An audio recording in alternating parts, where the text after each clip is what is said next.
Dahod SOG પોલીસે drone કેમેરાની મદદથી નાડાતોડ ગામે ગાંજાના છોડના 79 લાખના જથ્થા સાથે બેની અટકાયત કરી હતી। દાહોદ જિલ્લામાં પ્રોહિબિશનની પ્રવૃત્તિઓને અટકાવવા માટે, જુગારની પ્રવૃત્તિઓને અટકાવવા માટે, નાસ્તા ફરતા આરોપીને પકડી પાડવા માટે, અસામાજિક તત્વોને ઝડપી પાડવા માટે તેમજ ખાસ કરીને હાલ ઘરફોડ ચોરીના વધતા બનાવને અટકાવવા માટે તેમજ ઘરફોડ ચોરીમાં સંડોવાયેલા આરોપીઓને ઝડપી પાડવા માટે દાહોદ જિલ્લા પોલીસ વડાની સૂચના અને માર્ગદર્શન હેઠળ દાહોદ જિલ્લાની તમામ પોલીસ કામગીરી કરી રહી છે। ત્યારે આ કામગીરી દરમિયાન દાહોદ એસઓજી પોલીસને મળેલ બાતમીના આધારે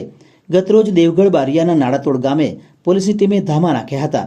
અને ગામમાં ડ્રોન કેમેરાની મદદથી વિસ્તારમાં ચેકિંગ હાથ ધરતા જેમાં નાડાતોડ ગામે પટેલ ફળિયામાં આવેલ ખેતરમાં ગાંજાના છોડનું વાવેતર પોલીસની નજરે પડતા પોલીસે ખેતરમાં તપાસ હાથ ધરી હતી।